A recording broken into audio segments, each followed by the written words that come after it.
بسم اللہ الرحمن الرحیم۔ حضرت عثمان غنی رضی اللہ تعالیٰ عنہ ہجرت سے 47 سال پہلے مکہ میں پیدا ہوئے۔ آپ رضی اللہ تعالیٰ عنہ کا نام عثمان بن عفان تھا۔ حضرت عثمان رضی اللہ تعالیٰ عنہ مسلمانوں کے تیسرے خلیفہ تھے۔ شرم و حیا، رحم دلی اور سخاوت آپ رضی اللہ تعالیٰ عنہ کی خاص خوبیاں تھیں۔ اللہ تعالیٰ نے آپ رضی اللہ تعالیٰ عنہ کو بڑا نرم دل عطا کیا تھا۔ کسی کی تکلیف برداشت نہ کر سکتے تھے۔ روپیہ پیسہ بہت تھا۔ لاکھوں کی مالیت کا تجارتی کاروبار کرتے تھے۔ اسلام قبول کرنے کے بعد آپ رضی اللہ تعالیٰ عنہ کھلے دل سے اپنی دولت اللہ کی راہ میں خرچ کرتے تھے۔ یہی وجہ تھی کہ آپ رضی اللہ تعالیٰ عنہ کی سخاوت کا چرچا بچے بچے کی زبان پر تھا۔ حضرت عثمان رضی اللہ تعالیٰ عنہ یتیموں، بیواؤں اور اپنے رشتہ داروں کی دل کھول کر مدد کرتے تھے۔ ہر جمعے کو ایک غلام آزاد کرتے تھے۔ اسی طرح ایک شخص نے دوسرے سے کہا کہ بھائی مجھے تھوڑا سا شہد دے دیں، مجھے شدید ضرورت ہے، میری چھوٹی سی بیٹی بیمار ہے، اس کے علاج کے لیے شہد کی ضرورت ہے۔ دوسرے آدمی نے کہا افسوس میرے پاس اس وقت شہد نہیں ہے، آپ کو شہد مل سکتا ہے لیکن آپ کو کچھ دور جانا پڑے گا۔ ملک شام سے ایک تاجر کا قافلہ آ رہا ہے، وہ تاجر بہت اچھے انسان ہیں، مجھے امید ہے وہ آپ کی ضرورت کے لیے شہد ضرور دیں گے۔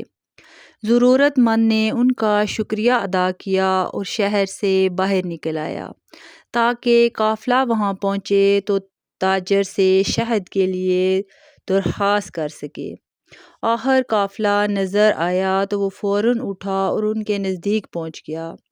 اس قافلے کے امیر کے بارے میں پوچھا تو لوگوں نے ایک خوبصورت اور برونق چہرے والے شخص کی طرف اشارہ کیا جو کہ حضرت عثمان غنی رضی اللہ تعالیٰ عنہ تھے۔ وہ آدمی ان کی خدمت میں حاضر ہوا اور عرض کیا کہ میری چھوٹی سی بیٹی بیمار ہے، اس کے علاج کے لیے مجھے تھوڑے سے شہد کی ضرورت ہے۔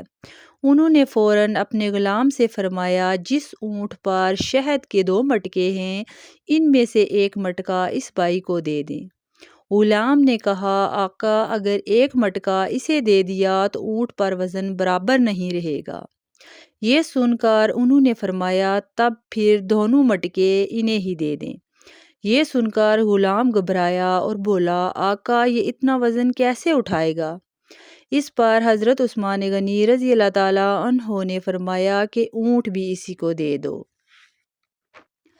غلام فوراً دوڑا اور وہ اونٹ مٹکوں کے ساتھ ان کے حوالے کر دیا۔ وہ ضرورت مند ان کا شکریہ ادا کر کے اونٹ کی رسی تھام کر چلا گیا۔ وہ حیران بھی تھا اور دل میں بے تحاشا دعائیں بھی دے رہا تھا۔ وہ سوچ رہا تھا یہ شخص کس قدر صحیح ہے، میں نے اس سے تھوڑا سا شہد مانگا اور اس نے مجھے 2 مٹکے دے دیے۔ صرف مٹکے ہی نہیں وہ اونٹ بھی دے دیا جس پر مٹکے لدے ہوئے تھے۔ ادھر غلام اپنے آقا کی خدمت میں حاضر ہوا تو حضرت عثمان رضی اللہ تعالیٰ عنہ نے غلام سے کہا کہ جب میں نے تم سے کہا کہ اسے ایک مٹکا دے دو تو تم نہیں گئے، دوسرا مٹکا دینے کے لیے بھی کہا تو نہیں گئے، پھر جب میں نے کہا اونٹ بھی اسے دے دو تو تم دوڑے ہوئے چلے گئے، اس کی کیا وجہ تھی؟ غلام نے جواب دیا آقا جب میں نے یہ کہا کہ ایک مٹکا دینے سے اونٹ پر وزن برابر نہیں رہے گا تو آپ نے دوسرا مٹکا بھی دینے کا حکم فرمایا۔ جب میں نے کہا کہ دونوں مٹکے کیسے اٹھائے گا تو آپ نے فرمایا اونٹ بھی اسے دے دو۔ اب میں ڈر رہا تھا کہ اب میں نے کوئی اعتراض کیا تو آپ مجھے بھی اس کے ساتھ جانے کا حکم دے دیں گے اور میں آپ کو چھوڑ کر جانا نہیں چاہتا کیونکہ آپ کو میرے جیسے ہزاروں غلام مل جائیں گے مگر مجھے آپ جیسا آقا اور کہیں بھی نہیں ملے گا۔ اسی طرح جب مسلمان ہجرت کر کے مکہ سے مدینہ پہنچے تو یہاں میٹھے پانی کا صرف ایک ہی کنواں تھا جس کا نام بحر روما تھا۔ جس کا مالک ایک یہودی تھا۔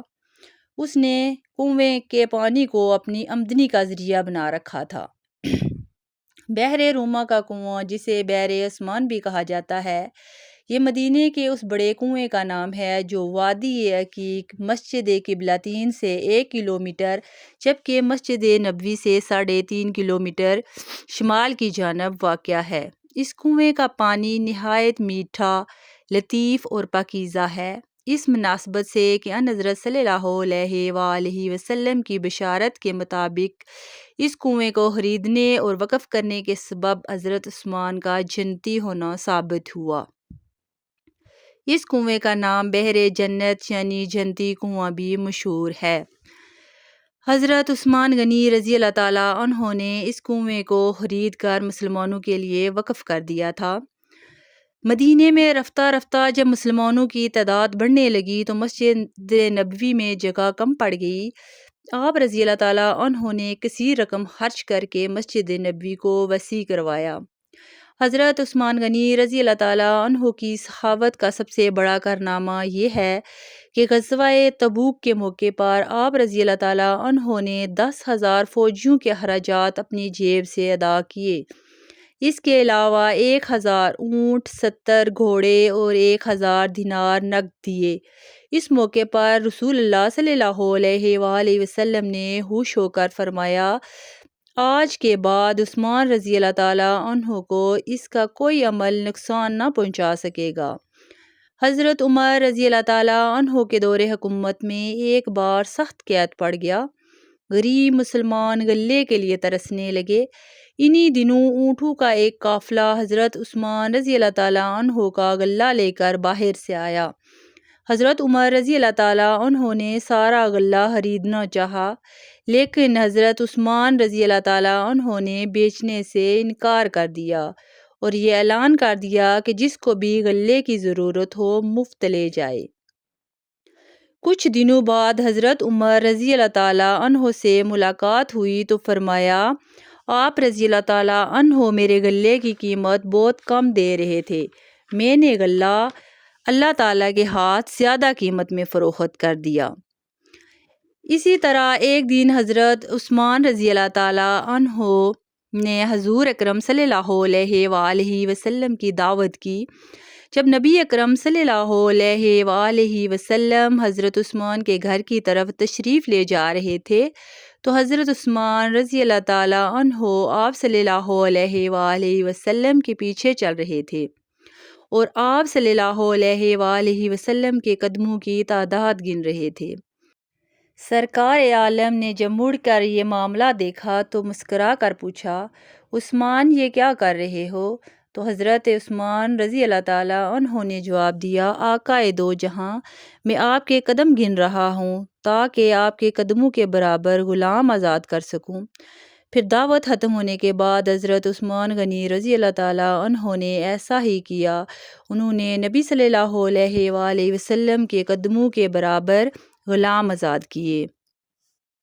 حضرت عثمان غنی رضی اللہ تعالیٰ عنہ تقریباً 12 سال خلیفہ رہے۔ آپ رضی اللہ تعالیٰ عنہ نے 35 ہجری کو جمعے کے دن شہادت پائی۔ اس وقت آپ رضی اللہ تعالیٰ عنہ کی عمر 82 سال تھی۔